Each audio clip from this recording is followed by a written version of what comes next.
Hello and welcome to Season 4, Episode 71 of On the Bench, the podcast for scale modelers, by scale modelers, all about scale models.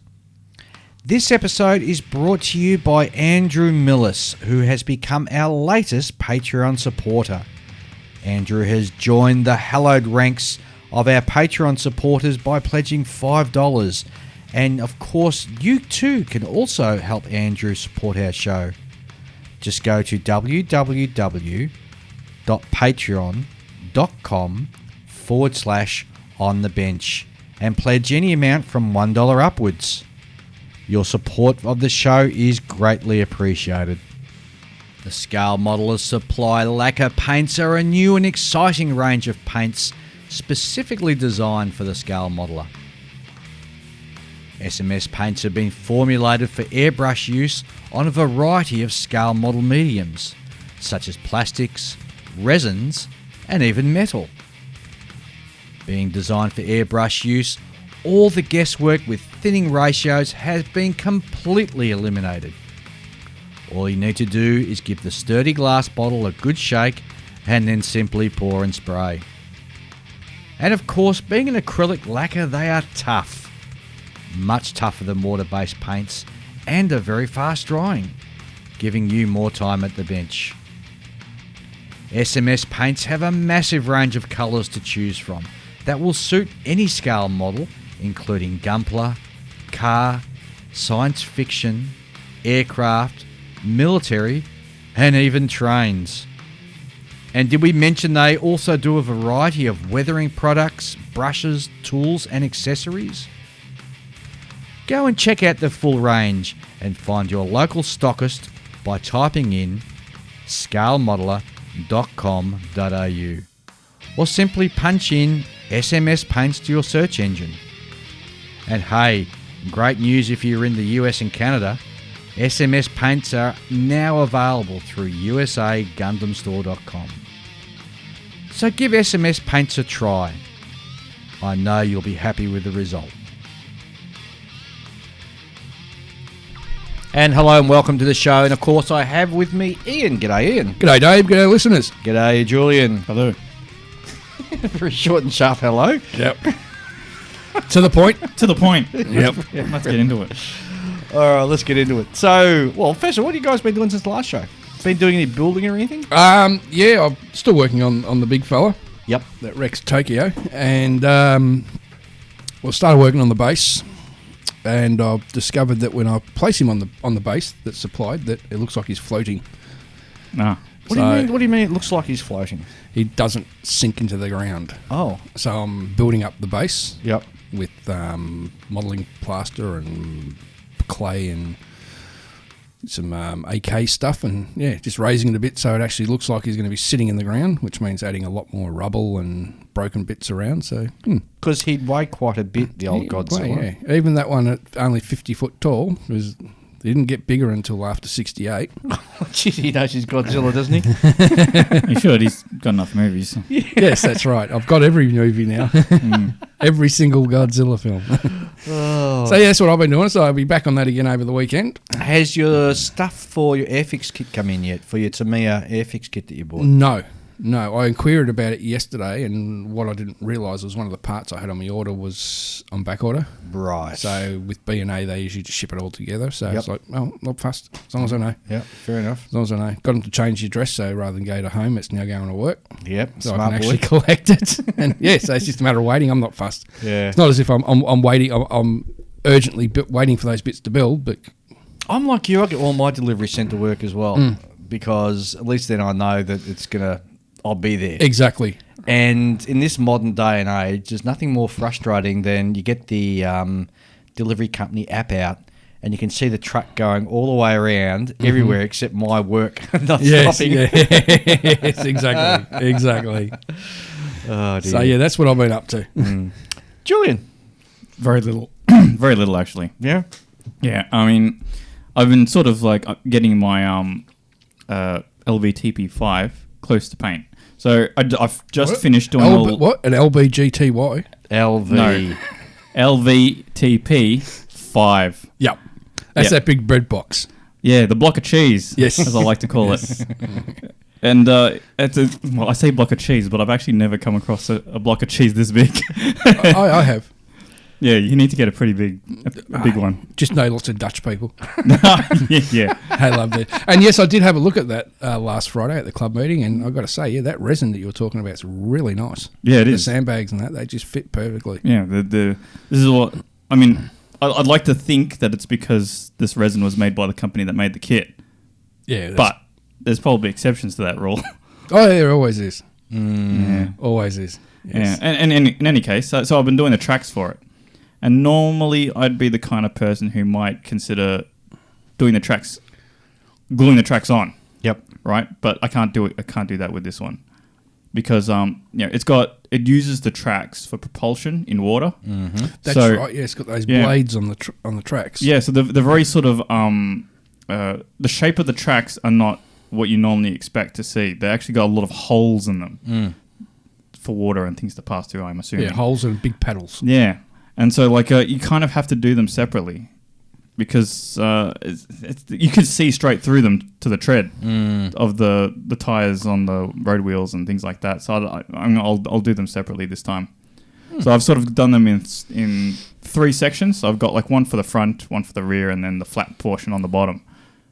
And where it returns over the top, it's missing. I don't need that Okay. because it's all hidden. Fair enough. What about you, Dave? Probably nothing because you've been busy with the fires. Yeah, I have been busy with the fire still. I've been stuck in regional Victoria, working up in the northeast. So absolutely no modelling whatsoever, and the fires are still ongoing. And Can I just go on. on the site now? Our listeners in Melbourne would know exactly what I'm about to say. Monday's Monday. Now, wasn't Monday just one of the most bizarre days ever? Oh, because of all the smoke. It was cool. It was damp. Yep. You could not see more than 50 foot in front of you. Yep. And you look out the window and you think you're in London in winter. You got a fog until you step outside and everything just smells of smoke. Yep. It was just the most weirdest day ever. Yeah, it was. Yeah, it was. It was actually like I saw some people post some photos from the centre of Melbourne, and it wasn't very bad there. But out here in the burbs, it was thick as. Yeah, it was very thick. I actually did a on our Facebook page. I saw that. Yeah, I calculated out the size and went to Google Earth and just plugged in what does 5.9 million hectares look like, and I overlaid it on England, and so pretty much all of Southern England is gone. Yeah, and I overlaid it in Canada and sort of a bit into the US and showed what it looks like over there. So it goes from pretty much Toronto all the way down to all the way up to Montreal and a big huge swathe down to Detroit, I think it was. Yeah. And that's only for New South Wales and Victoria. I didn't calculate in the fires Queensland. from Tasmania, Queensland, South Australia, Western Australia. Western Australia as well now. So, they reckon over 1 billion animals lost. yeah, they're saying 500,000, and it's still definitely going to have a huge impact on the fauna. And the thing that worries me is we may have lost some species of animal through this. I don't know. Because it's gone through pretty hard. Hopefully it's killed some of those spiders. Right. What are you talking about? Spiders are fun. No, the nasty ones, like the funnel webs and things. Oh, those those things creep me out. No, not funnel webs are only around metropolitan Sydney of all places. God. So, but you were saying that it'll push a lot of species. Put a lot of stress on species. Oh yeah, definitely. And it's been amazing seeing the international sort of reaction to it as well. Yeah. And, I don't think anyone in the world's ever seen anything like this. No. And as I was sort of saying on, I think I mentioned on Facebook, like there's been, the fires in California, as tragic as they were with the loss of quite a number of lives, that was only about 900,000 hectares. And the Amazon was similar. I think California fire was 700,000 and Amazon was 900,000. Might have them around the wrong way. And, the whole world sort of lost their plot over that. Yeah. And here we are with, we're well over 6 million hectares now. And, do we have less deaths? Yeah, we've had about 20 deaths to date so far as we go to record. I suppose we're used to it, right? Yeah, we're aware. Yeah. As a nation, we're aware. Yeah. Look, Black Saturday was more tragic because of the amount of deaths. So we lost 173 people burnt in the actual fire, with 300 people who died in the lead up with the heat wave that we had. And that was a far smaller fire, but it was fast moving fire. Yeah. And this one's just big and huge and just. And for the first time in Australia's history, the Defence Force, well, they've sent the Governor General signed a requirement that has called the Army Reserve out. Yep. Recalled them to duty, and we've actually had the Navy evacuating people out of southern Coastal Victoria, areas, coastal areas. Which the Navy hasn't done something similar since Cyclone Tracy in 1972. Correct. Yes. So it's just unprecedented. And, I don't want to get into the, it's a global warming and all this sort of stuff. And, and people, saying, well, it's Australia's fault because they're not doing this. Well, at the end of the day, we all share the same planet, so we all need to look after it. Exactly. So that's all I'm going to say on that matter. Yep. So, haven't a number of people been investigated for arson? Regarding the fires? And that's the and looting as well. We had some looters. We've had scammers, and But that's always happens whenever there's as disaster. much There's always as a disaster the brings dread. out. It brings a dread. It's like pouring water in a hole and watching the cockroaches come to the surface. Yeah, as much as it brings out the best in humanity, it also sort of highlights the worst as well. So unfortunately, and there have been a number of people who have been arrested for lighting fires, and they'll feel the full force of the law. Yeah, apparently they're changing the laws and everything. They're going to be doing a long time in jail. So where they belong. sorry to sort of harp on this, but for us it's quite a here in Australia. It's a huge thing. Yeah. I mean, we're used to bushfires, and even this has sort of taken us by surprise. Oh, yeah, definitely. And unprecedented is a word that's overused, but certainly very apt. So. Yep. But thanks for everybody's good wishes and everything. Yes, we appreciate it. So let's get back to happier things. Yes. So modelling. No, I haven't been doing a lot of modelling as such. Interestingly, I was because I've been up in regional Victoria, I caught up with my dad, who's 90 now, and I was asking because he served in the British Army from 1948 to 1951.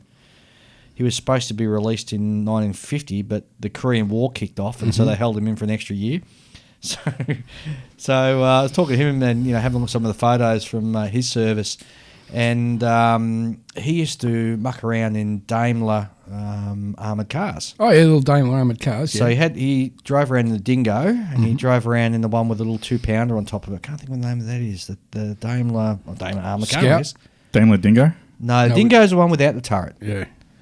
So it's now put me on a thing because, dear old dad's sort of getting on. I just realised I haven't built a model for him. Oh, you better get on to it. So I've got to try and find a Daimler armoured car in 148 scale. 135th. That's 135th. Yes, good pickup. And also the Dingo in 135th. So I have a bit of a hunt around because I reckon I can knock them together pretty quick and get them to dear old dad. Yeah, you'd appreciate that. Yeah, I think he would. Definitely. And he reminded me when the other day when I saw him, he says, because I was talking about the podcast and when I've been building, he goes, I built you a B-17 once you're a new kid. And I remember it. It came back. Yes, I do remember him doing that. So, there you go. Yeah. Dear old dad. Yep. So that's pretty much all I've been doing, gents. Just work. Anyway. That's the way it is, mate. Very soon I'll be jetting my way over on holidays, going across to see those pesky Canadians. Yes. Now, some news on that front. The Moosaroo Cup is going to be, I've got to try and find what day in February. Jeez, I'm very slack.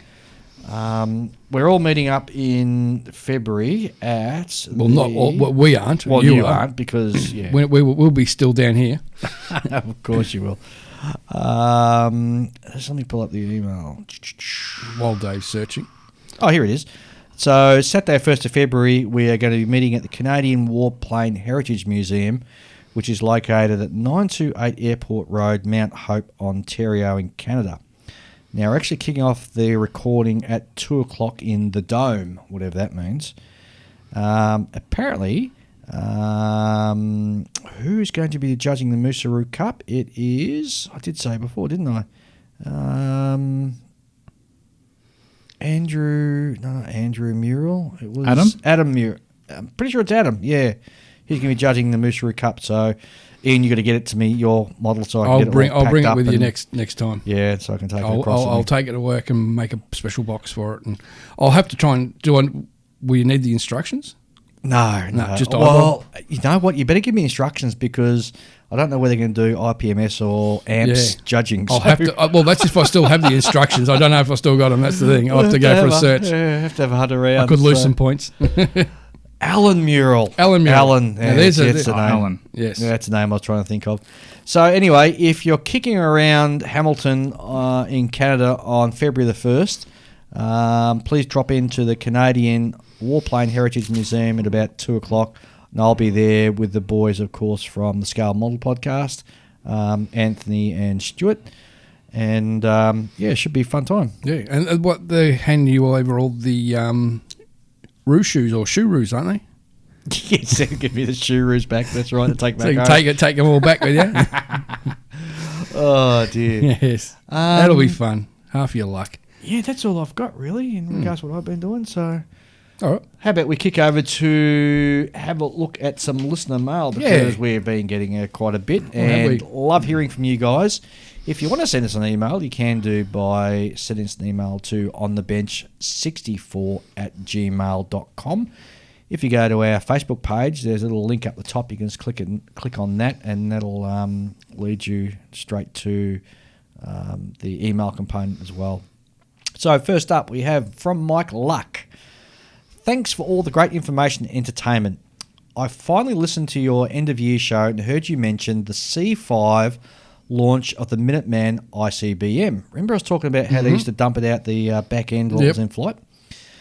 Just wanted to share that my dad was flying the C5 in this test, so I've always wanted to build something like the picture, and he sent me a picture of a ICBM Minuteman coming out the back end of a C5. Wow.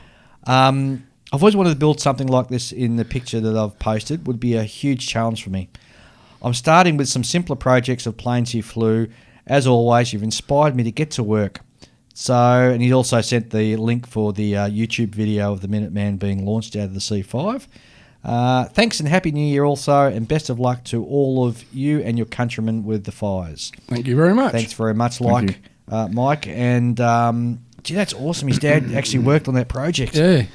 Well, he flew. Well, yeah. Major components of the project. That would be amazing. Yeah. And I went and had a look at the YouTube link, and, this crazy off-the-wall idea. Let's just launch, Minuteman missiles out of the back of the C5s and use that as a launch platform. It's crazy. It mind boggles how they managed to get around it. But the thinking, now what was that? What was the project where they were going to put, I think it was during the Reagan years, and they were going to put ICBMs on trains and sort of just roll them around. Oh, the Amtraks. And launch them from trains. From the Amtrak rail system. Yeah, but of course the problem with that is the blast from the thing launching would destroy the tracks and everything. Yep. So it wasn't used. They never went ahead with it. So. True.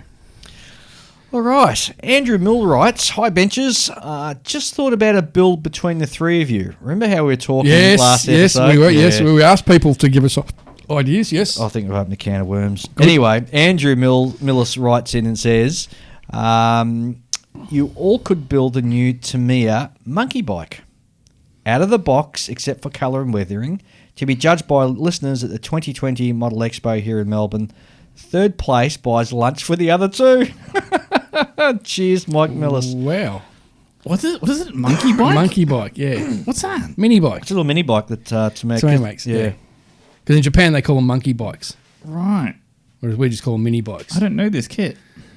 It'll be easy to find. Yeah. Very easy to find. And It's actually, been many, many years since I built a motorcycle. it's been a long. My last motorcycle was a Zundup that I built. I think. Mine was Wayne Gardner's Honda. Oh yeah, that was The terrific. Tamiya kit. That was a beautiful kit to build that. You still got it? Nah, it was actually built for someone else. All right. Unfortunately, a lot of my builds now go to other people. That's all right. Leaves you plenty of room. It does, yes. Well, you don't have much of that. No. Not much room in my place. And of course, thanks to Andrew, who Yes. has just become a Patreon supporter. Oh, you're a that's legend, even better. Andrew. You're a legend.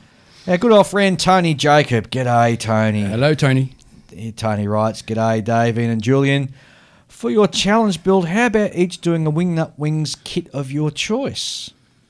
This gives each of you a good challenge, but not with the kit itself. You might even be able to get test shot subjects from Richard Alexander. That'd be awesome. It will test you all with rigging, painting, and finishing as well with the build. I think we both all have at least one wing kit, In our don't we? stash, yeah, we do. What have you got? You an Albatross? No, I've got the Fokker D7. I've got an Albatross. I've got a D7 and an Albatross. And I've got a Felix though, but I'm not building that. Yes, that's a bit big. Tony goes on to say, you could maybe choose kits that include a pilot figure if you want to punish yourselves. No, thank you, Tony. Funnily enough, the local hobby shop, the Hobby Man here in Narry Warren, sells sells figures to go with Wingnut Wings kits. Oh, get out, do You've got to ask them behind the counter, yeah. Really? Yep. It's like a hidden menu. Yeah, they've got like there's like a The hidden burger menu. hidden burger. Yeah, there's like a little sign in the middle of all the aircraft if you want figures, and I can't remember what brand they were, but I know that I do know the brand, but I just can't remember it. But they do really nice quality figures. Yeah, wow. He goes on to say, Wingnut Wings, I reckon, are interesting to most listeners, even if we don't build World War II stuff ourselves. The subjects have heaps of different and cool markings. It puts you on a level enough playing field to make it interesting. I know you'll probably get a heap of mileage out of opening it up to a vote, but just wanted to get in early. Of course you did, Tony. Thanks very much. But then again, if you do the D7, the Fokker D7, you don't have to worry about much rigging. Yeah, I know. See, that's the thing. Honestly, that's one of the things I don't like about it. It's got no rigging. It's only got rigging between the wheels. Yeah, because I mean, like, I got it. I'm like, oh, this will be like a good start. Like, if I'm going to get into that sort of stuff, I'd want to go in the shallow end of the pool. Yeah. But now that I've had it for a while, I keep looking at it and go, well, as far as World War One biplanes go, it's the least World War One biplane looking thing I've got. It's like I would much rather have something that is much more. The D7 was an amazing aircraft. It was that good that I think it was during the Treaty of Versailles where the Germans were told they had to destroy every single one of them. Really? Yeah. Wow. And a few of them got shipped overseas. I know the Americans ended up with some. The Dutch ended up with some. Well, of course, Anthony Fokker being a Dutchman, he managed to smuggle some back to Holland. And that was back in the days when the Dutch national signal on the symbol was an orange dot. All right. Insignia was the word you were looking for. Yeah, that's the one. Thank you. I saw you struggling over that. I was struggling there with an easy word. Okay, next email we have, and Julian, you might want to block your ears in this one. First of all, Steve Williams has written in, and he's got an idea how I can possibly create the M113 NASA decal, so he's left me his number to contact him. Fantastic. But he goes on to say, also as the previous owner of the A4 Skyhawk that went in the bin, it was brought for me at Expo. I'm very sad to hear of its resting place. I'm just as sad. He goes to say, I would love to have a go at repairing it. I think it's properly in the bin. I burn my bridges properly. Oh, you sure did. You finished it off with TNT. I'm still annoyed about that. Also, but Steve, once you sell something, just let it go, mate. It's no longer your concern. That's true. Yeah, it's all on Julian's shoulders now. It's all Julian's fault. I still break out in a sweat when I think about that. Oh dear. Yep.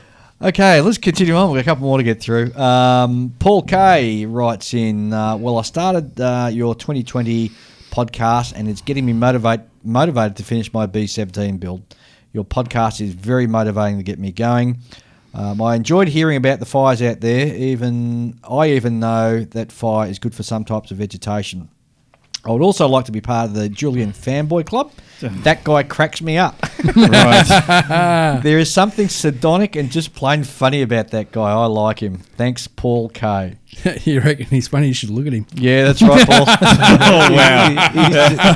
Hey, so, what was that saying about people in glass houses? Yeah. Not throwing stones? Yeah, but you can. Come on, Julian, let's face it. We've all got faces for podcast, not Correct. TV. It's too true.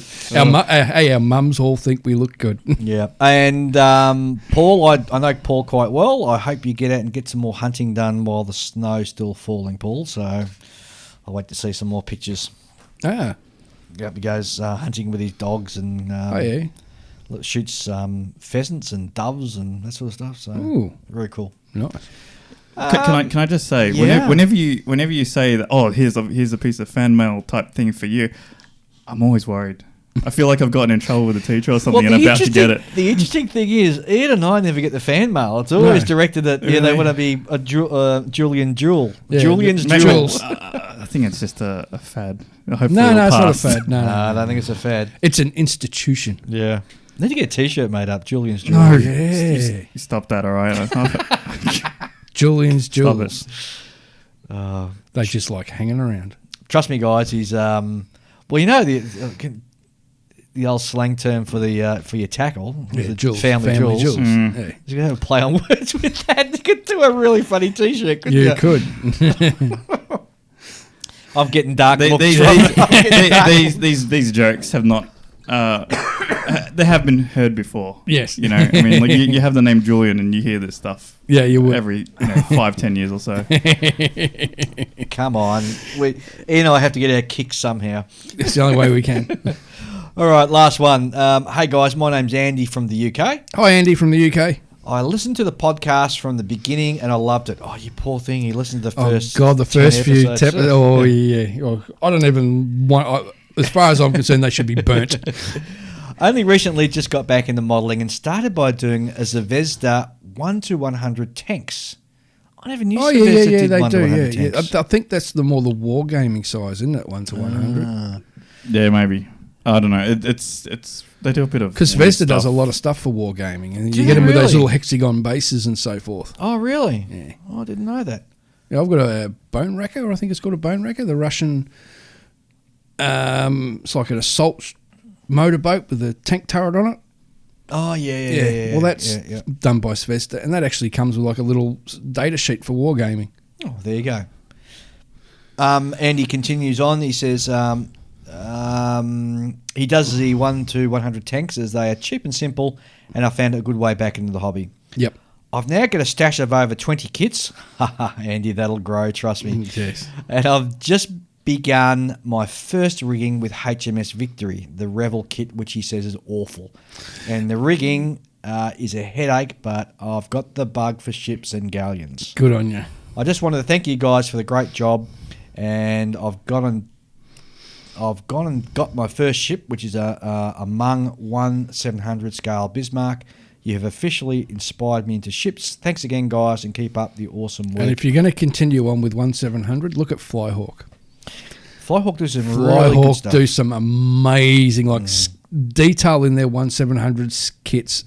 I think rivals the 1-350 scale kits. What I'd also suggest to Andy is that with the ships, look for a destroyer in, say, 1-350, because it's a bit larger scale and it's going to be easier to do the photo etch work and the rigging. That's if he wants to do photo etch. That's if you want to do photo Yeah. etch. And obviously, but the rigging, if like on the masts and everything like that. What, easier? Yeah. What, like my trumpeter USS England? Yes, but it's going to be easier than do it in 1-700 scale. Yeah, well, you got a point there. Mind you, if he masters 1-700 scale rigging, then anything else is going to be a pushover. Pushover, Yeah, yes. absolutely. T-tree. I haven't got much advice for your HMS Victory, the Revel kit. So yeah, Yeah, it'd be what 60s moulding, oh, I'd easy, say. easy. So the fit's going to be pretty atrocious, and it's just going to be one of those things that either you're going to nut through it or you're just going to get frustrated and do the Julian. Or yes. What? Or you Bin just, it. or just look at it as a learning learning curve. learning curve. Yeah, and don't worry if you don't finish it or Yep. it turns out terrible. Just Yeah. you know. I think with kits like that, you sort of have to go, well, there's only so much you can polish this thing. You know? Yes. Yes. Yeah. Yeah, like you would have to replace almost everything for it to be on a standard that you might otherwise see on other ships. Yeah. Yeah, and those other ships are usually made out of wood. Well, that's another thing. Those wooden ships. Now, the ones you get the cutaways, so like it's just a centre section with Yeah, one I mast. used to have that. It was We spoke about this once yeah, before. I had on the an episode. HMS Victory of that, and I think it was MR or something like that. It was Amati. yeah, Marty, yes, a Marty. But I was way too young, and I started it, and just it was too much for me, and it ended up going. And even back then when I bought it was well over $100. So these things are real expensive, but they are they look fantastic when they're done. But it's a good entry level, I think, doing the cutaway. And I think another one's like the USS Constitution or something like probably, that. Yep. And it's just, as I said, it's just the middle section of the ship. And so with one mast, so you only got about 4 or 5 gun ports on it. And because you only got the centre section of the ship, you're only doing the rigging, which is all cotton rigging or material rigging. You only do the rigging just to the centre mast. You're not doing the forward and aft rigging as well. So I reckon the fun bit will be doing the rat lines. You can buy, and if you go on YouTube and that, you can build your own jig to do the rat lines. And I think we've spoken about this before. There is actually dedicated clubs all around the world who build wooden ships, and if you're going to go down that road, definitely go and join one of the clubs because the information you get there is just... And those 9 out of 10 times they're the elderly fellas who are in their 60s and 70s and they know their hobby. Yeah, and they've got generally a great big thick white beard with a handlebar mustache. Yes. They're wearing a cravat and a smoking jacket. Very, very proper. Yep, and then Dave woke up from his dream. That's how he wishes he's going to look when he gets older. What? Distinguished and handsome. Yeah, just be pushing that. He'd be pushing that one, mate. Once again, if you want to send us an email, we love hearing from you. So you can send us an email at onthebench64@gmail.com. Yep. And I think that's a good point to lead into what's new in the modelling world, Yeah, gents. sounds like a plan, mate. Terrific. Let's start off with Airfix, Oh, yeah, shall we? Big announcement today, wasn't it? There was a huge announcement today. Was it today? I think it was today. All right. So first of all, we have, and I'll just flick to this one. No, I'll flick to this one there. There we go. The Bristol Beaufort in Mark 1 in 1/72 scale. Completely new tooling. See, Airfix have got something in for us because you wanted the DAP version. Well, you could convert that to a DAP one. Oh, it'd be hard work, man. The body size, the body shape's pretty much the same. But it's the front glass because it was the Aussie one was longer. Yep. And it had that scallop bath section in it. But anyway, let's talk about the Airfix current one. Yeah, maybe talk about the things we do have, not the things we don't. or want. So it looks like it's going to be a great little kit. The only trouble being the Mark 1, and this one only comes in the torpedo variant from what I can see on the Airfix site. So you can only have torpedo in the Bombay, which is a little bit disappointing, I guess. There's quite a bit of detail on the inside, so especially around the pilot for 1/72 scale. So it'll keep those of you who like really detailing up the inside of your aircraft quite happy, I think. And I reckon there'll be some aftermarket stuff that will definitely hit the market. Will be, yep. The Bombay itself looks reasonable. This is what I hate about Bombay doors when they're shown open with plastic because they're thick. They're just too thick. And even the undercarriage of the doors for the undercarriage as well look way too thick. Yeah. Well, that can be cleaned up anyway. Edward might bring out like a photo etch more set. than likely, Edward will bring out. Yeah, more than likely they will. Absolutely. If you care about that sort of thing. So that's going for what? About £20. £20 for a 1/72 scale. Yep. So I guess it's reasonable really price. reasonable. Yeah, reasonable price. Yep. In other news, Airfix have announced a new tool, Cromwell, the Mark 7, the Mark 8.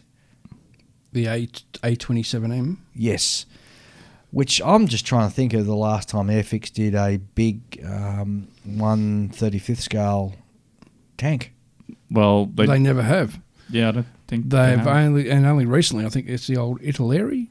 Yeah, tanks they're using, or Academy or something. Yeah, and some weird 32nd scale stuff. Well, actually, is it in 35th scale? Or is it 1/72 scale? Because the pricing there at £30, I'm just wondering whether that would be for a 1/72. No, it can't be. Surely, it'd be expensive for a little tank. Yeah, it would be actually. It'd have to be 1/35. It'd have to be 1/35 for that price. Yeah. So there is an existing Cromwell kit from Tamiya, which is supposed to be quite nice. Does, I believe, have rubber band tracks though. Yeah, but everyone makes aftermarket tracks now anyway. Yeah. So if you don't like them, Yeah. just make aftermarkets. I mean, the interesting parts that I'm interested with it is the British tanks have this very unusual visual sight for the gun, Yep. and it kind of looks like a weird, I don't know, bird cage looking sort of thing. Oh, right. Yeah, it's a bit complex, and sometimes you can get like plastic ones that look right, and sometimes kits will give you a photo etch one that doesn't go together very well. So it's kind of like you'll see it on the near the hatch. Yep. Commander's hatch. There's that weird sight that looks like a house made out of steel Yes. strips. Yep. I'm looking at it. Yeah, that thing. That's the Right. weirdo thing. Oh, right. Okay. Yeah, So it's like an open site sort of Yeah. thing, isn't it? yeah. But this is just going to be really, really interesting to see how it comes out, and I'm really excited because looking at the CAD drawing, the detail looks superb. Yeah, And- it even comes with a hedgerow cutter. Well, yeah, it does too. So used in the early stages of D-Day, or modified after D-Day, I'd Yep, suggest. be after D-Day, yeah. But the Cromwell tank was quite a successful tank, despite what you might think. It was fast and reasonably armoured for its size. It wasn't what we call a heavy tank, or Yeah, it's a cruiser these tank. days. Yeah, cruiser So tank. Yeah. Good for flanking and things like that. Get in the battlefield quick. And they've got the other variant of it, right? The Now- one with the other kind of gun. Oh, the flamethrower was it, or the shorter stock barrel? Oh, Yeah, what's that gun called? I don't know enough about the other gun, but it had its role. Yeah, So there's a very distinctive scheme for those ones where Yeah. you've got all these sort of like lines all the way around the turret, Yeah, yeah. and from what I've been told, that's ships that are off the shore can look at the tank that's on the shore and figure out which direction the turret is pointing in. Yes. Why would the ship want to know that? I don't know. I don't know enough about it. It could be like maybe it was something like that happened during the Korean War, where one of the Korean artillery battery decided to lob a couple of shells at a US battleship, Oh, really? to which the US battleship responded with a full broadside. Counter battery fire. And basically, as soon as the broadside went off, there was an escorting DE destroyer, Yeah. and the message over the airwaves was temper. Apparently, there was a big crater where the hill used to be. You'd think so, wouldn't you? Yeah. Back to your comment, Julian, about why the lines are. I guess it was specifically put on for the D-Day landing, Yeah. so that the ships could then see which way the turret was turning, and then it's a form of sort of saying, "Hey, fire here" from Yeah. gunnery support sort of role. Yeah. Anyway. That's what I would guess. I mean, Also, Airfix have announced that they're doing a 1/72nd scale Sherman Firefly, which is a new tool right. as well. And I'm just trying to track down where it is. There's a jewel down the bottom of the page. Yeah, those dual ones there, just quick build ones for the kids. Yep. But I'm just trying to find where the... Also, they're also bringing out a lot of Top Gun stuff too. Yes, now where did I read that or see that? Top Well, Gun. I'm just seeing there. They've got the F-14A. They've got Maverick's F-18 is P-51. They've got the Aggressors. So basically nearly all the aircraft that were in the Top Gun movies are going to be released. Maybe they have the license from... I'd say so. Well, they must have the license to do it. it's very interesting because you wouldn't think that Airfix would win that kind of a license, No. but Revel North America don't exist anymore. Well, Exactly. that's a very good point. Yes, exactly. And I don't think the studios are going to sell it to a Chinese company. No. So, mind you, that won't necessarily stop anybody else sort of doing a copy and building it. Well, That's Dragon have the rights to all the Star Wars stuff, Yes. and that's Chinese. No, I thought Bandai had the rights to that. No, Dragon. that's why Really? Bandai are barred from selling that stuff inside the United States. But then Sylvester have... Or was it Zvezda? I can't remember. Zvezda- I know. It's a bit of a mess, isn't it? I remember people like Seth, who we've had on talking about Star Wars and sci-fi type stuff. We'll have to get back now that the latest Star Wars movie's been out. You see he bought himself a Star Wars helmet. The the rebel pilot helmet. Yeah. Yes. So I wrote in his Facebook page, nerd, and then in brackets I said, "That looks so cool. Where can I get Yeah, one?" exactly. So who's the bigger nerd? Yeah, me. Oh, that'd be great to have one of them. Yeah. So we should get Seth back on and talk about Star Wars stuff. But he's always jaunting around the world, isn't he, with work? So. Pretty much now. Well, apparently last I heard he was on a cruise, wasn't he? Yeah, he's on a cruise. Yeah. Obviously gets The paid too man, much. the man loves his cruises. He does. He goes on lots of cruises. Yeah. Yeah. You're going to have your hobbies, mate. He's also very into Chinese armor. Yep. Yeah, he is in a big way. We'll have to get him back on. Yep. All right. Priced at £20 for the F-14A Tomcat. What scale is it? That would have to be in 76 scale at that price. 76. 72nd. Yeah. I get so confused. Isn't I it remember the weird old how days. You got 76. numbers dyslexia. It's a bit weird how they don't have. Do they have the scale? No, down this there is now? what annoys me about the FX. Can you scroll down? Is There it you go. there? Didn't There tell it you. is. Scale 72nd. Oh, well, there you go. Technical specifications in detail. There you go. Well, if that's telling me it's 72nd there, let's go to this one. Down further. 35th. 135th. There you go. The Cromwell's Oh, there you go. 135th. There you go. Yep. All right. Done, done, and done. Cool. All right. So we can put Airfix to bed now? Yep. All right. Airfix Right, with all their Airfix. new stuff. Let's have a look at what Trumpeter have announced. And first cab off the rank is the USS New York LPD 21 in 1/350 scale. Now, the New York, wasn't that built with steel salvaged from the Twin Towers? It was indeed, and they Yes. laid it in the keel. Now, the interesting thing about this, they're saying it's a new release, but it's already been made by another company, which I believe is a subsidiary of Trumpeter. So they're just rebadging. Merit? Isn't Merit? It was Merit International. Yeah. I think And you got also what's the other Hobby one? Boss. No, it's Merit International.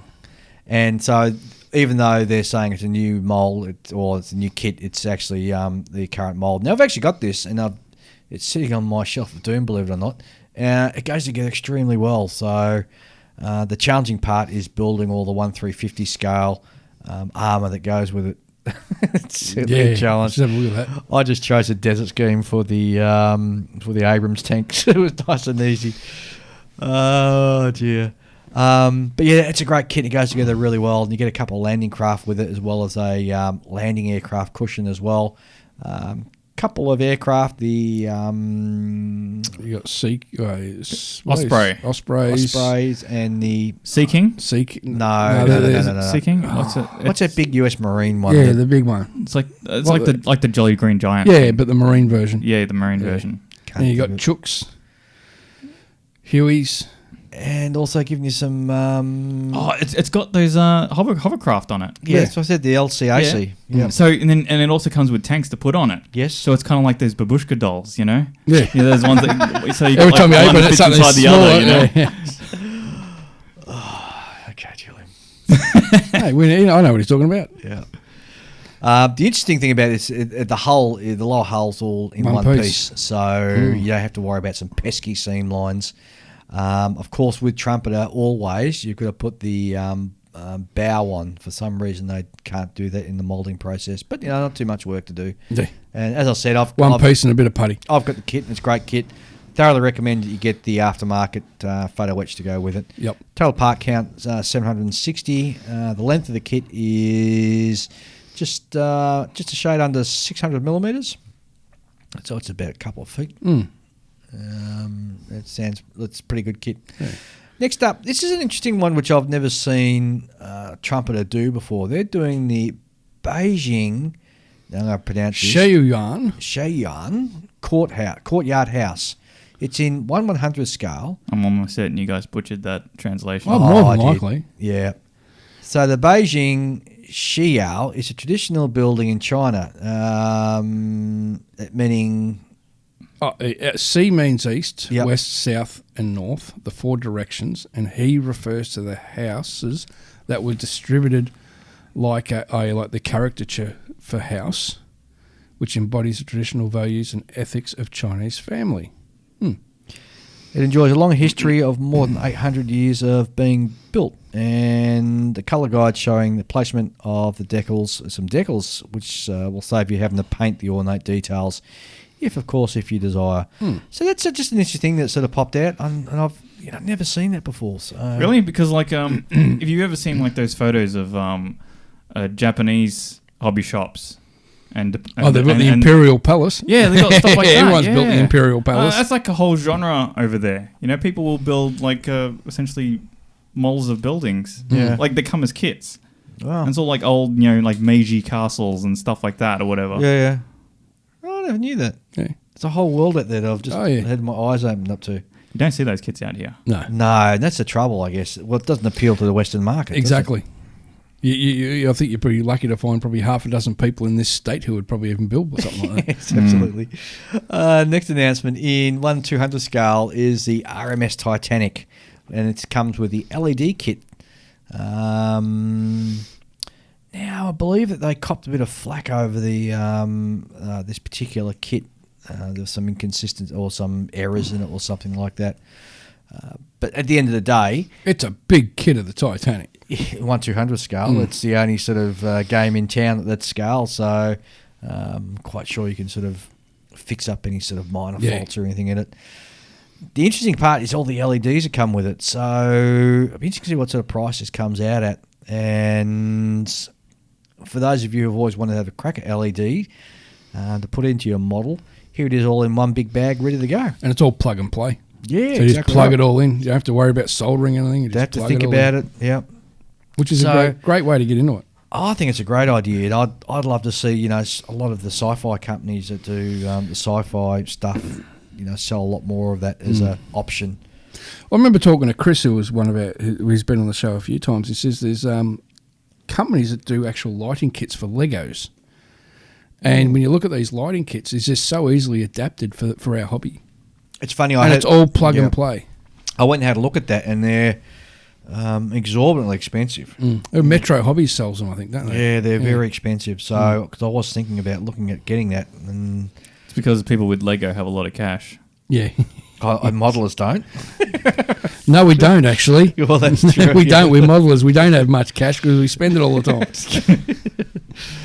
Oh, goodness gracious. By the way, while we're on the topic of Lego, right? So one thing I've seen that's a bit weird is people who build Lego and they treat it like a model in that they build it, they stick it on a shelf, and if it ever falls off the shelf and breaks into a number of pieces, they think it's broken, and it's like a throw in the bin kind of thing. It's like they don't realize that you just build it back up, right? That's not hard. See, I come from the era where Lego was never in a kit. It was always just individual pieces, and you built your own stuff. Yes. Well, I've still got all the Lego that I received as a kid. Were they all kits, or were they come as sort of individual? Yeah, they come as kits, and they got instructions so you can build 2 different things out of it, right? And I guess that when you're looking at like the Millennium Falcon kit or the Saturn rocket kit and all that, or I'm saying kit. Well, there are kits, I guess. Yeah, they are. Once you build it, look, from 4 foot away, it looks really, really good. You'd be hard pressed from 4 foot away to say, "Oh yeah, it's a Lego." Well, they had a program here last year running. They did Lego too. Masters. Lego Masters on. Yeah, that was fascinating to watch. Yeah, it was. Yeah, it was really. And you're watching it going, should I go buy some Lego now or not? Nah, better not. That's what the grandkids are for. That's exactly. what the awesome part of it. And my grandson and granddaughter they've both gotten some Lego kits. So lovely. I'm just waiting for them to roll up in the door and say, "Here, build it for me." Yep. Which they invariably will. Oh dear. Lucky you. But yeah, getting back to your thing, I think it's quite legitimate to build it and just put it on the shelf. Absolutely. Yeah, I got no problem with people building it and putting it on the shelf. Yeah. What I have a problem with is if it falls off the shelf and falls apart, they're going to throw it out rather than put it back together. Yeah, again. I don't get it. It's like, you built it once already. Just do that again, and you probably you don't have to do much of it because it's already partially built. 3/4 built. Yeah. Yeah, but a lot of that stuff is so intricately interlinked. You'd have to break the whole thing down. Big to deal. A certain. I mean, what do they only get satisfaction out of having it sitting on the shelf, and they think it's a chore to actually put together? I don't know. You have to ask a Lego builder. They're weird. Well, They're weird. Here we go. Now we're going to lose a few of the Julian's Jules over that comment. he talks about weird, and he broke this tiny itsy bitsy bit on his Hey, A4 it was and bent the properly whole lot. broken, right? Like if a piece of Lego from a Lego set had broken, right, I'd throw that piece out. Oh, is that a bit of salt in your wound there, Julian? Yeah, it fell off the dining table. Where it belonged. Oh, I like go fishing sometimes. You do. So getting back, Oh, getting back. the other You one. still talking to me, Julian? Yeah, I'm good. So the other kit they're bringing out, 144 scale. Yeah, I've been waiting for this one. Vulcan. Yeah, the B Osmo- Mark II. Yes, I've been waiting for this in 140. Well, 1 to 144, Dave. thank you, Ian. And I'm really keen to get this one. Don't you already have one?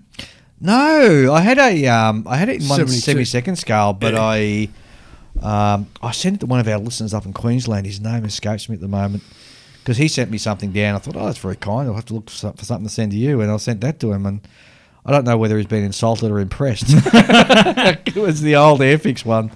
And, you know, I set it up to him before they announced a new one, I think a couple of years ago now, back in season 2 or something like that. Yep. And I never heard back. I think you insulted the poor guy. I hope not. I wonder if he's Go on, built what's it. this garbage? Oh, geez, anyway. Yes, I'm really looking forward to getting this kit in that particular scale. Mm. And in that scale, it'll be huge. It'll almost be like building a 1/72 scale. Yes. Yes, it would be.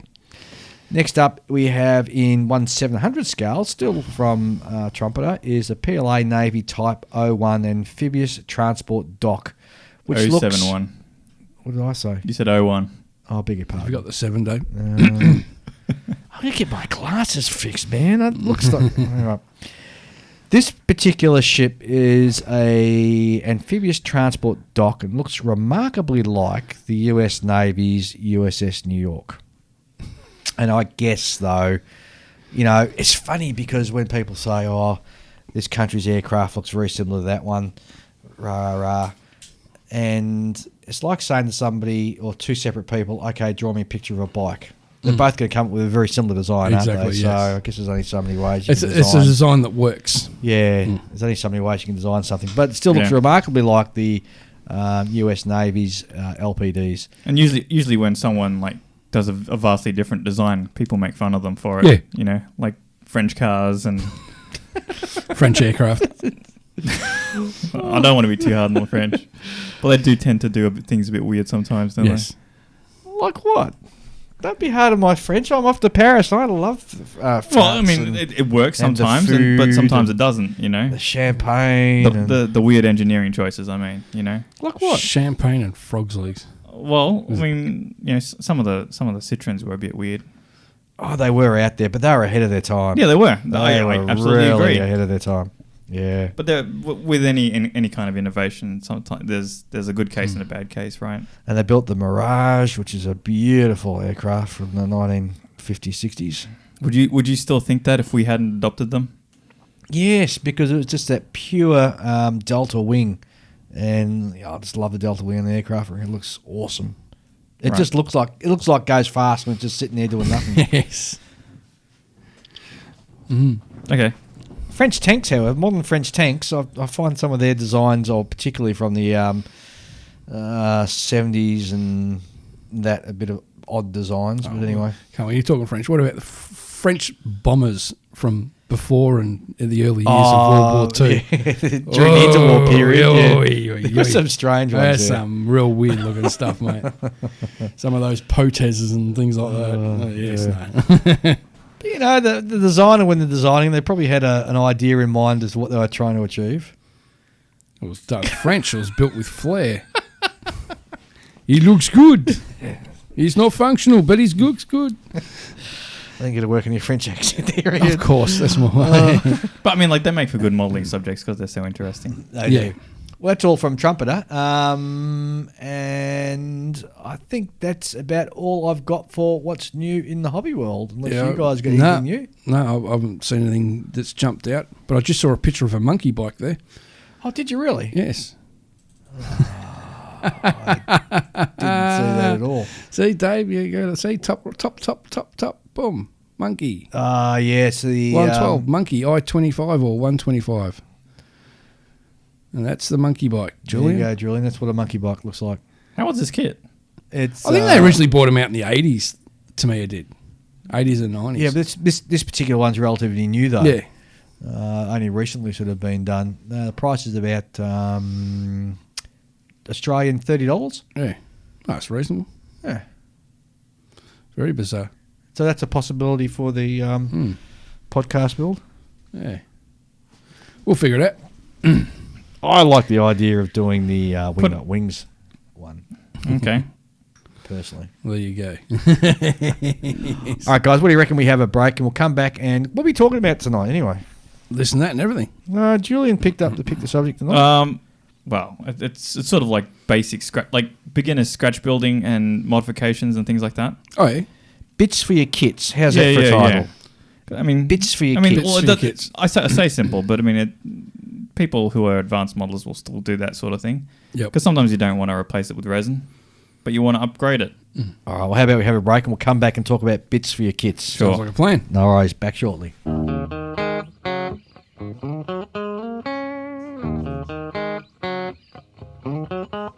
Fine Scale Modeler is proud to support On the Bench.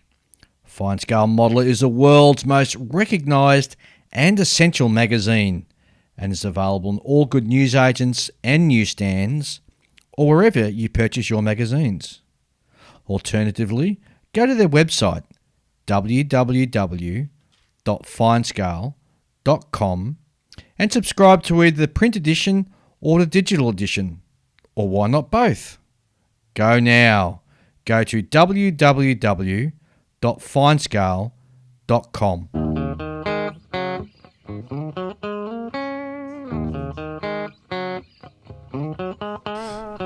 Okay, so we're back, but before we get into bits for your kits, I got contacted by Steve Simmons, who tells me that he has got a little hobby store that he runs on eBay called SJS Hobbies. And I went and had a look at it, and they're very competitive pricing. So, Oh, really? Where are they based? Yeah, he's Aussie, so he's based out of Australia. Oh, yeah, cool. He also sells, believe it or not, Anthony Goodman's sanding blocks. Ah. So you can purchase your sanding blocks there as well. Those are freaking great sanding blocks. They are. They are so handy to use. So that's SJS Hobbies. If you also go into Facebook and plug in SJS Hobbies, it'll take you to the page, and there's also a link there for his eBay store, so go and check that out. So there you go, Steve. I've done that for you, mate. Yeah, no, I'll be checking that out too. Yep, Steve owes me a beer now. All right, so we're talking about bits for your kits. Bits for your kits. Lead away, Julian. If you're like me, you can't help yourself. No. You buy a model kit and spend about $40, $50 on a model kit, and then spend another $100 on aftermarket accessories because I'm stupid. Yeah, but I think you were more aiming, though, Julian, at the scratch building sort of side of things, right? Yeah. Yep. I mean, like, so sure, you could, so let's say you buy a P51, you could replace, like the Tamiya one, right? You could replace the, I've seen people replace, the motor, the cockpit, the wheelbase. Even the rear wheel bay you can get from Quick Boost. Yeah. For the rear tail wheel. Yeah. I mean, like, it's kind of a thing where, there's no end, especially in, like, sort of 48 scale, like, which is the scale where you can add lots of detail and you can see it. Yep. So people often will tend to do that. And, you could just double, triple the cost that you've spent on a kit just buying all that resin. Mm-hmm. Or you could just, buy a bit of lead wire, make a bit yourself, and that's close enough, Yep. Because it's all diminishing returns. Like you can keep on going and adding like extreme levels of detail, but how much of it gets seen and how much of it really has an effect on the improving the appearance of the kit. Well, I do have some card stock and evergreen round stock as well, sort of sitting in my build room, as well as some brass sheets. I've got brass sheets and brass rolling I don't beam. have brass sheets, no. Yeah. Brass sheets are great if you want to do like a little bit of metal that's been damaged and bent up. How thick is it? I can get all thicknesses. Can you really? Yeah. So like Stuff I got's like paper thin, so it's Right. really malleable. You can Yeah. bend it and twist it and tear it. And so it can be good for things like skirting. like the skirts and other sort of guards around the front of your tracks on tanks, which will get dinged up. Or battle damage on aircraft. Correct. Yep. Yeah. Yep. In fact, I saw something on, I like to say YouTube, where a guy was using just regular household tinfoil aluminum that you use in the kitchen, or aluminium, as we say here in Australia. And he had this solution. Now, I like to say it was, he got some old copper pennies and washers and put them in the bottom of a jar with, I'm sure it was vinegar, and he dipped the I think I know the one you're talking about. tin foil in there. He put egg. Yeah, didn't he? eggshells. You boil it with eggshells. You boil it with eggshells? Yeah. You boil the aluminium with eggshells. Well, I've seen it where he didn't boil it. He just Left it left overnight. it in there for a long time. He put Oh, some right. like copper coins. Yes. And And it just changes the tint of the metal. yeah. Yeah. Yeah, So but because it was all somewhat scrunched up, but not completely, it added randomized effect rather than Yes. it being only in exposed areas, right? Yep. So it gave enough difference in finish. yeah. But no, you can go to town. When it comes to, like, I remember years ago, I started building a 65 Mustang, and I decided I wanted to build the Shelby GT350R version. And this is before Monogram released the R version. So the amount of scratch building I had to do on that, I had to scratch build the seat, most of the engine components. I opened the rear boot and put the framing in and put the race tank in there with a filler, sculpted the front air scoop.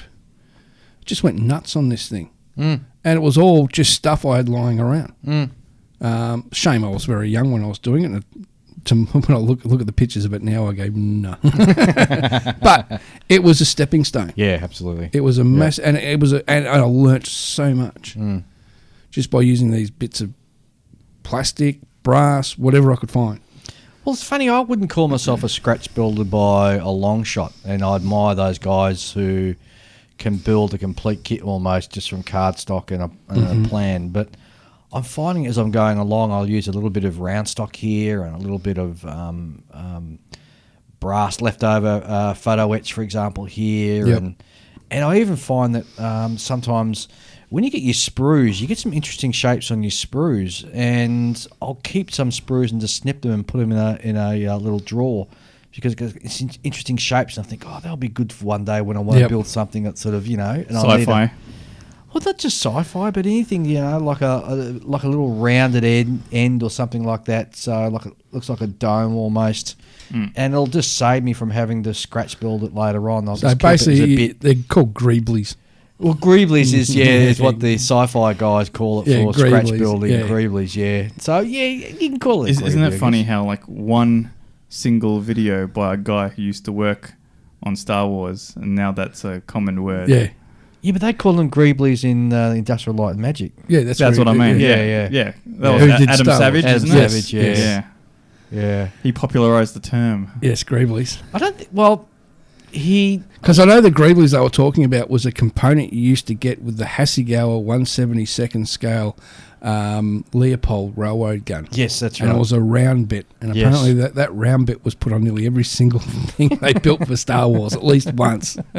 And all sci-fi ships and everything. Exactly, Yeah, yes. yeah, exactly right. But that's where building sci-fi stuff really sort of lends itself to doing what you're talking about, Julian. Adding sort of extra Custom, bits and yeah. custom stuff. Ooh, you just gave me an idea. Did I? Did it hurt? It did, actually. It may hurt. It may hurt you too, Oh, how so? for our competition. You wanna do it? Why don't we all scratch build a science fiction vehicle? I don't have anything to scratch build anything out of. You'll find something. No, because I throw away all that sort of stuff, remember? Why don't we make mouse tanks? What's a mouse tank? Yeah, computer mouse. Turn into a sci-fi tank. No. No. It's I don't been wanna- done to death, hasn't it? Yeah. Yeah. Nah. No. Nah. Find a household item and turn it into a sci-fi vehicle. Actually, I wouldn't mind doing one of those Machine and Krieger type spacecrafty sort of looking hover vehicle, whatever they are things. All right, yep. Scratch build one. No, but I mean, like we could add detail to it, right? Mm-hmm. We could just add a bit of this and a bit of that. Yeah. Nice coat of paint and make it look a bit bit of space weathering. Yeah, make it look like a racer, like a futuristic racer. Futuristic race cars. But that aside, back to the scratch building sort of thing. Yeah, please do. 'Cause I want to get away from that subject. Yeah, I don't like the idea of it. You don't like it? No. Wow. Too much hard work, Dave. Oh, I've got so many projects to do. Yeah, go on. Anyway, Julian, let's get back to the subject. Yeah, so I mean, like, so as someone who didn't think to like scratch building is not really for me, right? If I can find something in resin, I'd much rather pay $5. Me too. To not have to do it Because I'm lazy. You're preaching to the converted. But I mean, at the same time, not everything is available all the time. Correct. And often, like for example, the Lancia rally car that I did. Yep. That if there's any resin motors for it out there, I wouldn't know about it. And even if there was, chances are they'd get me to wire the motor up anyway. So I may as well just make do with the one that comes in the kit. Exactly. And just put some wires on it. Yeah. Dolly it up a bit. Yeah. And I did. It was fun. It was the first time I used some lead wire, and I did a proper job of it. I actually had them all sort of, because they all sort of tethered together, all four of the ignition cables, and they run up run across the top of the cylinder head, and then each one sort of breaks off from the pack, so to speak, as it meets each spark plug. Right. And I had a good bit of fun, sort of getting all that neat and pressing it down, and it was easy to work with. I hear other people like use whatever wire they got lying around or can find, and have a lot of trouble trying to like get it to sit in the right place. And I was like, yeah, well, it's just lead wire. Just get that stuff. It's like you're talking like fuse wire from the old fuses. Yeah, some people get fuse wire. Yeah. Another thing I do solder too is if I've got an old electrical thing I'm chucking out, I'll cut the cable off that and I'll peel it back and I'll scavenge the copper out of that. Mm-hmm. Yeah, one of the most handiest things I got given. I once got given a bag full of watch bits. Watch bits? Yep. Those tiny little gears and screws. I've used them a couple of times. To do your steampunk stuff? Yeah, do like steampunky sort of stuff. But yeah, it's just, you'd be amazed what you can find lying around that you can use. Yeah, for sure. For sure. Definitely. Well, I mean, yeah. But I mean, like, as far as this hobby goes, and it's like, oh, well, where can I buy that? What's available? Mm-hmm.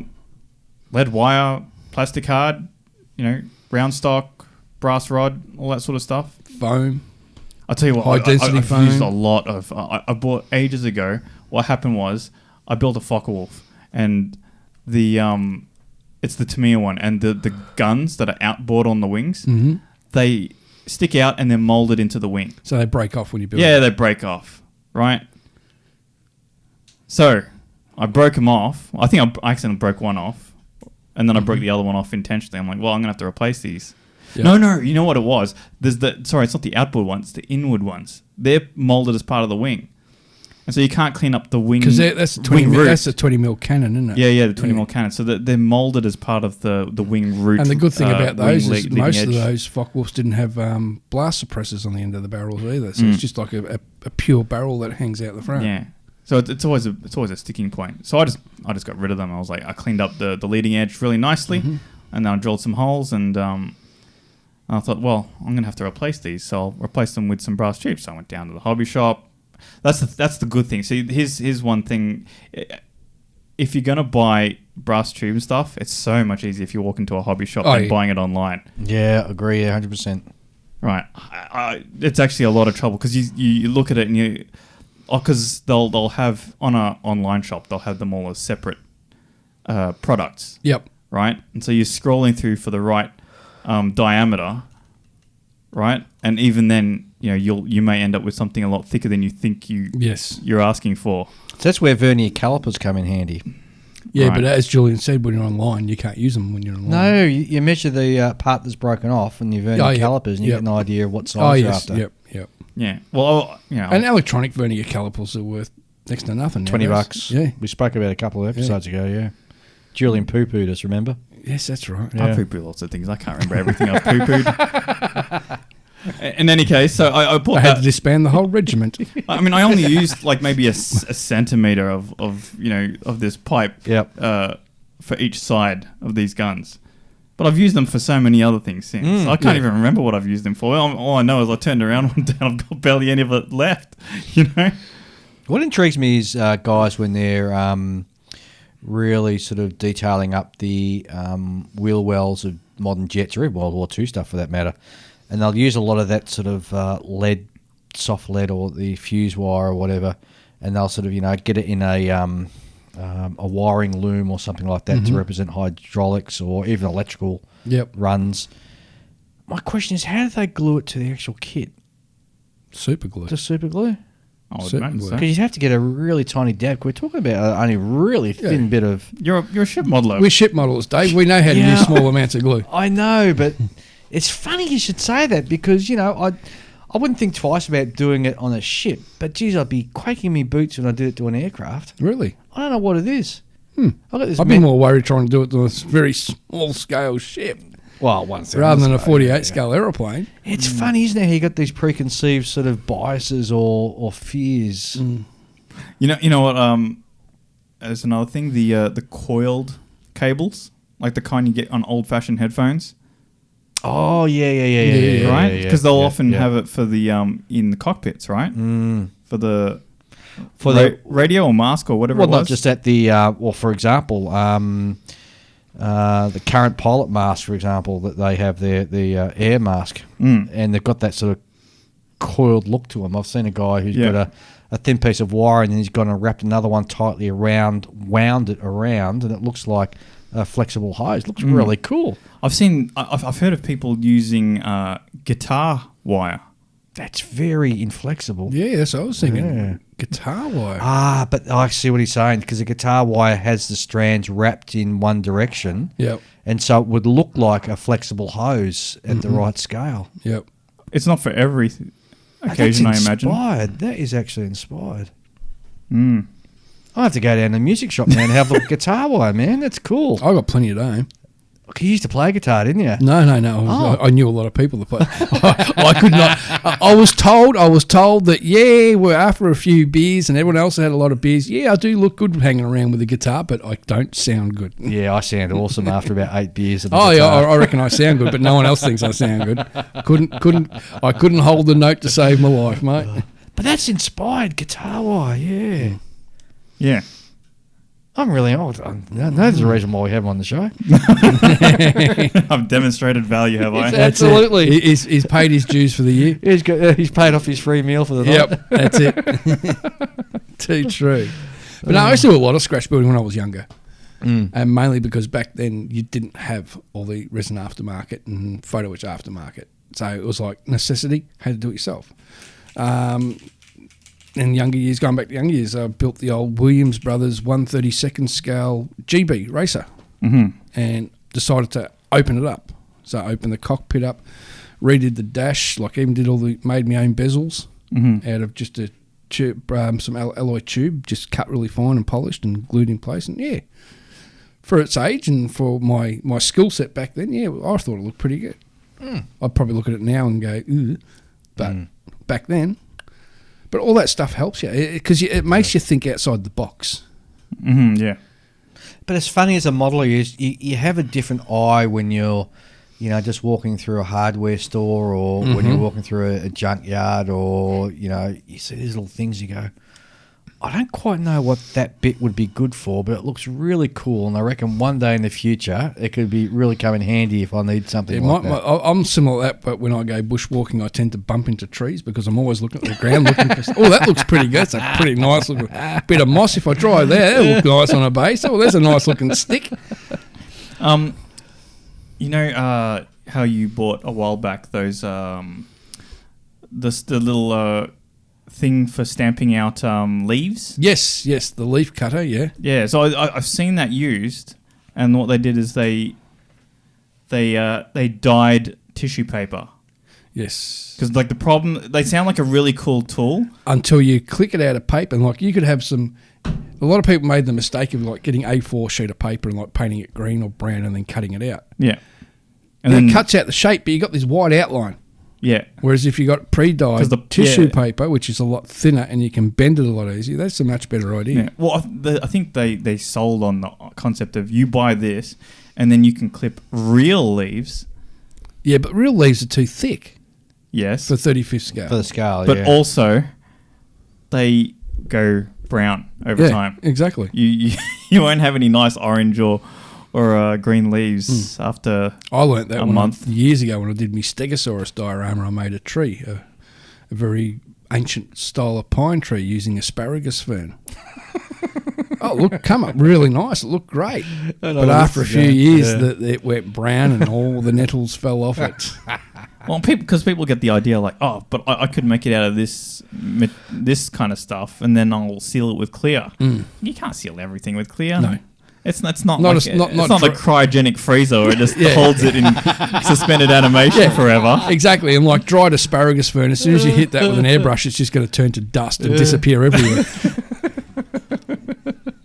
But I mean, like, see, those things are like leaves look great on tanks, right? No one does it, not unless they're making a diorama. I did. Oh, yeah. With me stug, I put leaves on me stug. Yeah, but that was in the diorama though. Yeah. So it's different. Yeah, you don't need to put some people will go they'll put like foliage. How like tanks will often have like foliage like all over the front of the tank to disguise, hide them a bit. That's cool, but what about some leaves? Are they all just stuck on the branch and that's it? Yes. You got to complete the look, Yes, you got to go that extra step. Old electronics are another good source of parts. So an Yes. old VCR or even old computers these days, which you can just go to a junk store. Just and make pick sure up it's for been nothing. turned. Just make sure when you're going to start stripping that board that the power's been off for a long time and you don't touch the bloody capacitor. Yeah. I've done that once on a VCR. It hurts. Oh, It really hurts. There's a lot of energy stored up in those little capacitors, and when you touch one by accident, you know it. absolutely, absolutely. So I think my neighbours knew about it too. What's an alternative to evergreen? Because evergreen caststock, because Plastruck. it can be very expensive. Or even Plastruct. even Plastruck can get a bit pricey these days. I think that's basically what you're going to have Yeah, as yeah. choices. you haven't got too much other choices, have you? Well, as long as Not you're to talking my about knowledge. evergreen, Yeah. So like, I think probably the most useful, or if you haven't bought any of that sort of stuff before, probably the most useful is the 12 thou, 12 thousandths of an inch or whatever it is. That's probably the most useful thickness, right? Because it's almost like paper. It's very bendy. You can cut it with a pair of scissors, Yes. and it's a good thickness that you can use it to say sandwich up like a gap or something like that. Yeah, you got to be careful with some of that stuff because I remember once I was gluing a sheet and it was a really thin, and as soon as the Tamiya glue hit it, it just melted. Oh, It just put holes through it. It's like, Oh, "Ooh, that's a geez. bit thin. I might have to go thicker I gauge next time." find the 12 thou quite resistant to glue. Mm-hmm. Like I almost have to always end up in a position where you know what, I think I might sand the face of this a That's bit. always the best. I always do that with all my styrene. I always rough up the edges when I join them together Yeah, because 'cause if it you start gives the glue sandwiching- something to bite too. Yeah, if you start sandwiching the stuff together to build up a certain thickness, you've got a gap that's twice as thick, twice as wide as the thickness of this stuff. Yep. And you have to start gluing them together. You quickly realize they start to delaminate or something like that Correct. because they just haven't had enough time mixing with the glue and stuff. And you really need to give it some extra help. Give it that extra touch. super glue. Use Yeah, super glue? super glue. Oh, Usually, super glue does everything. if you're worried about it delaminating, is a very very micro thin smear of like an epoxy glue, like an Aryl Dite or something like that. Because once that's glued, it ain't ever coming apart. Yeah. But then I've laminated stuff with super glue and never had a problem. Also, you can start to do things like if you find you're working on, say, a bomber and you've got like those ejector pin marks on the inside, sometimes you can just put cut out a nice square piece that fits perfectly in that. in between the ribbing. Yeah, in between the ribbing, and you don't have to actually fill anything Fill in it there. and try and sand in between that little square, which is always a fun job. I've noticed actually that a lot of Eduard photo etch sets now will come with little squares that will specifically go over Over ejector pin marks. over ejector pin marks. Smart thinking. Yeah. Because every kit's got to have them. Otherwise, you're never going to get it out of the mould. Hang on. square bits to go over injector pin markings, but the injector pin markings are round. Correct. But what they do is they design it, because you're looking like you're ribbing a lattice work on the inside frame so it's of like, the aircraft. vertical. So and this horizontals. square is actually designed to go perfectly in that rectangular section or square section. That covers a whole lot. Right. Because your eyes can't tell the depth of that Correct. space. Especially once you close the cockpit up, it's so hard to see the different depths. Yeah. It'd be hard to see injector pin mark as well if you close it up, wouldn't it?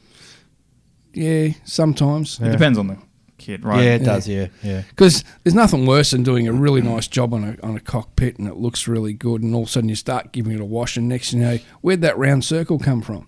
Didn't notice that ejector pin mark, and all of a sudden there's this big dark circle in the middle of your work. Yeah, that's fair enough. I mean, the smarter kits will hide them, right? They'll find ways to hide them, or they'll do the inside of the cockpit as a completely separate piece that glues in. Yeah. Well, I've got to say, you just blow my mind, because that's a really interesting and easy way to cover up an injector pin mark on the inside of I would never have thought of that. I would have gone in there and tried to fill it and then sand it or cut a disc out to just fit Drop the the disc in, yeah. Oh, well, that's clever. Gee, that's Demonstrating value twice. That's twice tonight. You're on a roll, man. You better stop soon before You're he makes on it a roll. before it all turns to garbage. Oh, dear. Yeah. Another. Come and hit me with another good idea. All right, so here's another one. Yeah. Right, so this is a trick I got off a fellow modeler on the internet, and what he did is he made a lens for a headlight, right? Mm. And it's the kind of those old-fashioned, headlamps where it's got like the vertical or horizontal sort of ribbing. Yeah, that you can sort of see in the lens. Before the days of halogen lights. Yeah. Mm-hmm. So what he did lamps, is he had some clear sprue, and he heated it up, and then he pushed it into staples. So you know how like you get like you buy your staples and they all become a rack. I've seen that. And it's got like the sort of ribbing structure across the top of them, right? Yeah. Because they're all stuck together. Yeah. And once you heat it up and you push it into that, it gives the ribbing structure. And then you just sort of cut it off and then polished it up and everything. And there you go. An authentic looking headlight. Oh, there you go. It's another great little idea. Yeah. Wow. I collect these things across the internet. Yeah, Spend much of my time browsing. I'm more amazed you managed to store it and recall it from long-term memory. That's impressive. Yes. When you get to the same age as Ian and I, you struggle with that. Oh, yeah. Do you ever? Do you ever? Oh, dear. Yes. So any other little things that we can perhaps look at collecting or have an outside-the-box look at or thought about saving bits and pieces that will be great for doing this sort of stuff? Well, basically another good thing to do is, I don't do it anymore because I just ran out of room, is when you finish with your kit, you always, 9 or 10 times, going to be left over with other bits in the box. Yeah, that's why I'm selective as and to what I use. what I used to do is I used to cut them off and then sort them out into different shapes and sizes and then put them in a different box. And they worked well, like when doing scratch building projects, that hang on, I need like this weird shape, half circle, half triangle. Oh, I've got that in this box. I just need to take it back a little bit. So you take my idea a bit step further. So you actually collect the parts that you don't use as well as some of the sprues. Yep. Okay. And those little parts can be quite handy. We can buy some of those, like pill boxes, I call them. It's like a... Yeah, the box that you put all your screws and... and so forth. Yeah. I've got about 4 or 5 of those at home. And use that and just fill it up with, similar sort of shaped plastic bits. Because I still hang on to all my photo etch, even if I've completely used it, because I reckon that I'll be able to use the outside. Cut that to something. Yeah, absolutely. Yeah, I'm the same. Rivets...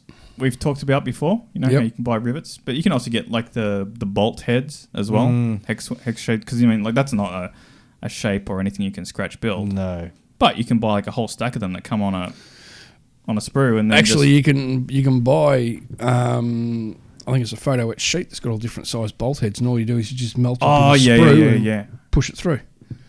What? Yeah, you got like a photo etch sheet with all different size bolts. So it's got like a tiny hole in it. Yeah. That's hexagon shaped. And what you do is you heat up your sprue, Yeah. So it's all nice and soft on the end, and you just press it into the hole. Oh. And then it presses. It only goes through about a mil or so, but there, bang, you've got your bolt, and you just trim it So off. what you're doing is a very short extrusion through the. Because I know a lot of I know there's a few Edward sets I've got for the aircraft, and it actually comes with on the side of the photo etch a little oval, a little teardrop shape, so you can mould your own navigation lights. Oh, really? Yeah, That is so cool. Yeah. And you get good at it because you end up doing it a number of times because you keep losing them. Yes. They're bloody tiny. because they're tiny and they're clear. Over and over and over again. Or even the bolt heads. I mean, that's why Robert, who we've had on the podcast before, he's a proper rivet counter. Yes. Who will actually count the rivets and then put in the appropriate number of them. Yeah. And so he's got the good stuff. He's got like the rivets that come on a shaft. Mm-hmm. And so what he does is he just has to drill a whole bunch of holes in all the right places, and then he just drops these things in. Yep. Makes it easy. Yeah, you don't have to worry about losing it because it's actually normal size. Yeah. So it's got the shaft that's behind the rivet. On the inside, it looks like a Iron Maiden, though. Who cares? You're not going to see the inside. Yeah, exactly. Yeah. But I used to do a fair bit of scratch building younger. I remember once when I was a very young fella, I going through one of my mate's spare parts boxes, and he had the side mirror off a 1/16 scale Trans Am. Mm. So I said, I'll have that. And by the next weekend, I had a futuristic robotic mosquito built. Just out of bits and pieces. And look, it's pretty basic when I look at it now, think back at it now, but back then, I was quite chuffed with myself. It looked quite cool, painting them up all silvery and chrome with little red LEDs for eyes, and it was just a complete scratch built from start to finish. Yep. And it was fun. I absolutely loved it. Just let your mind go. Oh, you can get those tools out there so that you can make your own handles. Yes, the grab handles and things like on the backs of tanks and things like that. Oh yeah. Those are cool. Once you start replacing those things with wire, it really changes the appearance because a lot of kits will just sort of mold them on as like a little lip kind of thing. Yeah, it doesn't look 3D. You find a lot on ships. Yeah, you do. 1/350 scale ships, you'll see like this little raised line, and well, that line's not actually a line; it's actually a rail. Yeah.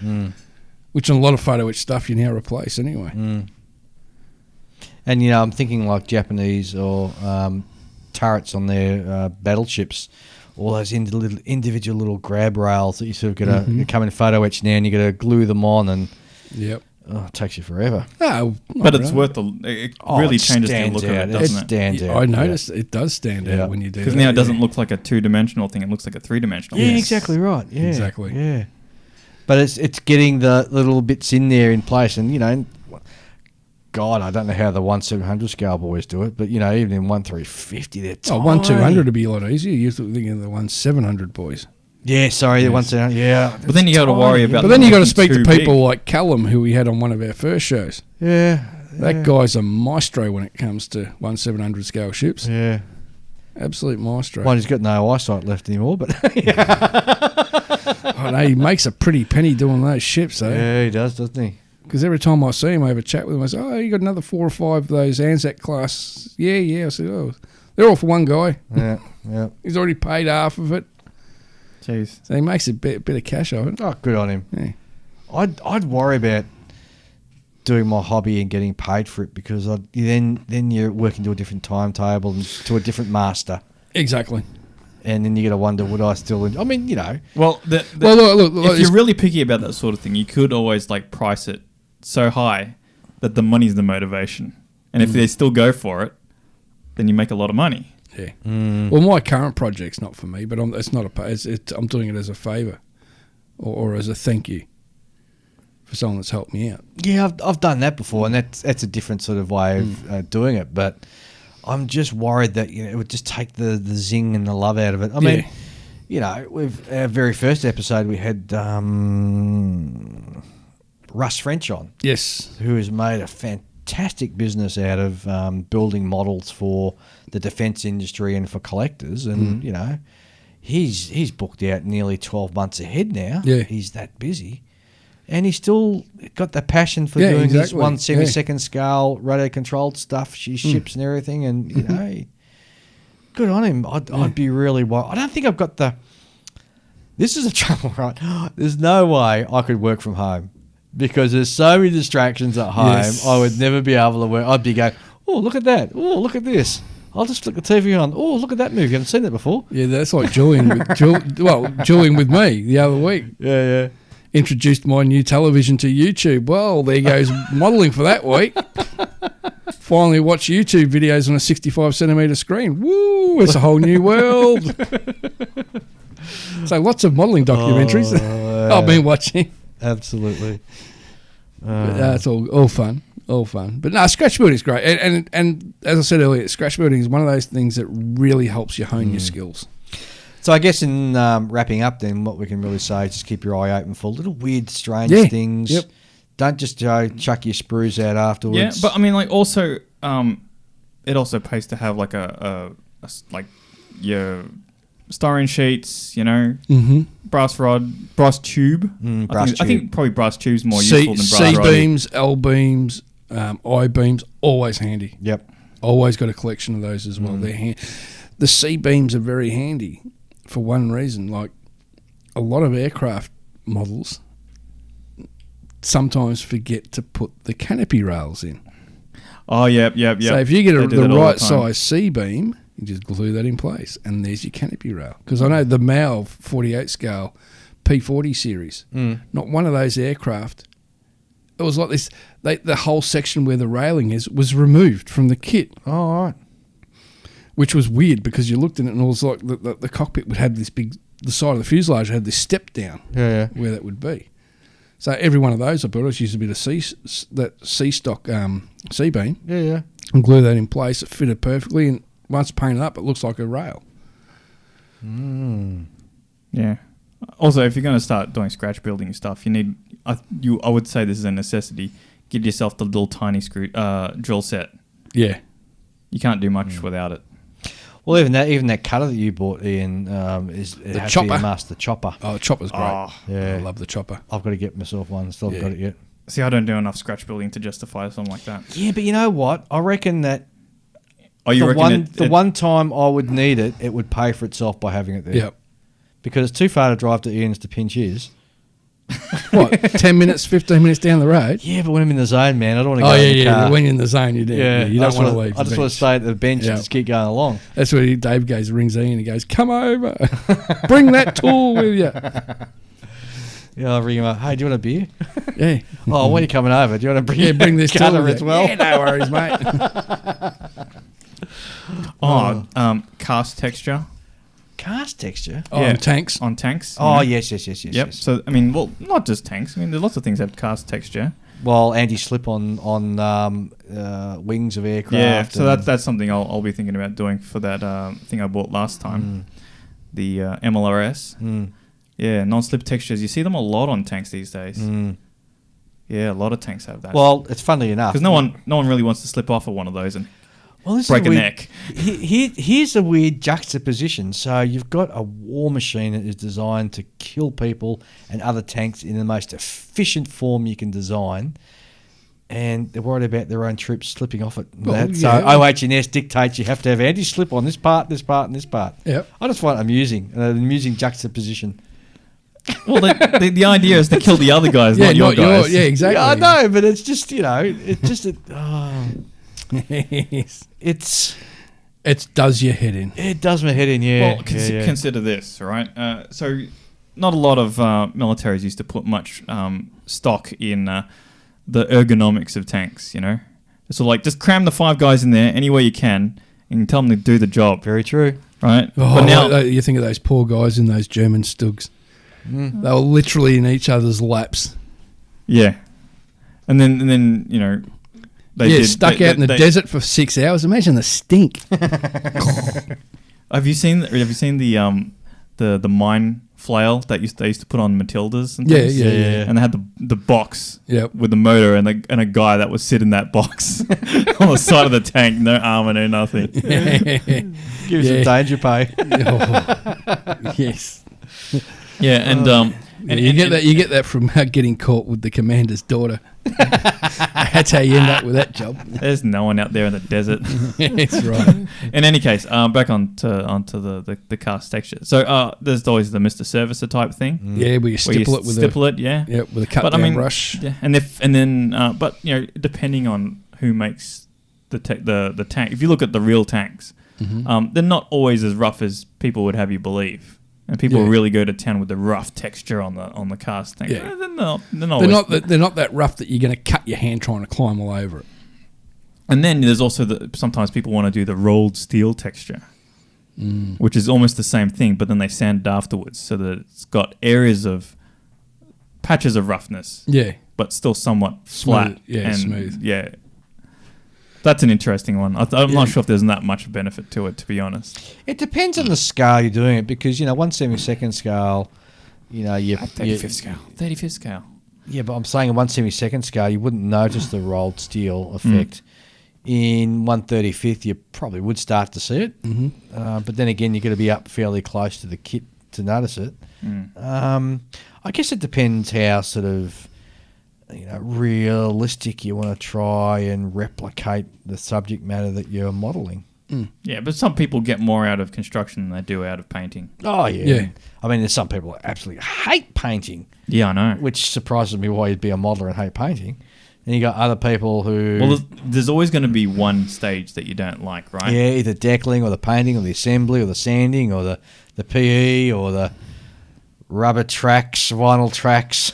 You keep saying that, but you haven't built one with rubber tracks. No, because I detest them. I refuse. Because when I was a kid, and we used to buy the old Airfix 1/76 scale tanks, they all had that. And in the design, in the instructions, it always said, get a screwdriver, heat it up, and then you melt them together. And the darn things never used to. I had to do together. that for the Waverley Interclub. Later last year. Yeah, it worked fine. I wasn't the one doing it. And I passed my jet lighter to Les, who was doing it, and I heated the crap out of it. I was like, "You got to keep going with that," and he just barely touched it to those rubber pins, and they just shrunk. It's like they recoiled it from the heat. It was like they were afraid of it, kind of thing. And they went down, and it went smooth, and it was all good. Yeah. There you go. So it's not that bad. I just don't think as kids we didn't heat our. But then again, I had also, enough. And when that didn't work, we had the Humbrol glue in the tube. Remember that, the old stringy glue? Yeah, the Airfix stringy glue. Well, it was Humbrol. Watched some guy on YouTube using that stuff to do cobwebs, and it looked really good. That's a clever idea. Stringy glue to do cobwebs. Wow, what a clever idea! Yeah. What, within the modelling, he was doing a diorama or something? Yeah, he was doing some ruined Russian farmhouse or something. And he just use that and get a little dob and then catch hold of it with a toothpick and then draw the string out and attach it to another point and then vice versa. And end up making a spider web and look great. Jeez. Would you try it? Yeah. Yeah, I'd have a crack. But I'd definitely have a crack at that. I'd have to have some sort of model to put a spider web on. Yeah. But geez, I love the ingenuity of it though. You got to come on. You got to give him a round of applause for that. Yeah, that's brilliant. Yeah. That's scratch building. That's part of scratch building. I would imagine that most adult modelers would look at that tube and just go, "This is going in the bin." Hey, look, there's worse stuff. I remember when Ari used to make model kits. I think AOARA or something. They were one of the first companies from Japan that did recessed panel. ARII. Yeah, Ari. Yeah. And every time you bought a kit, you get that little silver tube of glue. Yes. I opened one up once, and it made the Airfix stuff look like Tamiya extra thin. Really? It was, and it stunk. It was like, yeah, well, let's go into the bin. Clunk. No point keeping that. Anyway. Oh, well, we're hard against the clock, so I think we need to wrap this up. We shall. Don't be afraid to scratch build. Absolutely. Give it a go. You'll be pleasantly surprised. You probably even like doing it. Well, before we sign off, I'll go to Ian first and let Julian think of what he's going to say as a final sign-off thing. So for me, it's photo which is your friend. Thank you. Julian. I've got nothing. I remember one episode I had something profound to say. And We're going to have to go back. I used up my supply. It's episode 69, so we're going to have to rewind the tape and listen to what that is. You I'll, can. and I'm not going to. You don't listen to yourself, do No. you? Hell no. I'm not going to listen to myself. That's weird. All right, guys, thanks very much. And I'll catch you both in a fortnight. You will. Adios. Bye, everyone. Right. Well, we hope you enjoyed that show. We certainly enjoyed bringing it to you. And, of course, if you want to listen to more modelling podcast goodness, I've got a couple of recommendations here for you. Have a look at the Scale Model Shed, which is a new one out of the UK. You've got three likely lads over there who have producing a quite an interesting show out there, so give them a crack. And, of course, don't forget to listen to our good friends over in Canada, Stuart and Anthony, on the Scale Model podcast. And as always, we'll be back in a fortnight. Catch you later. Bye.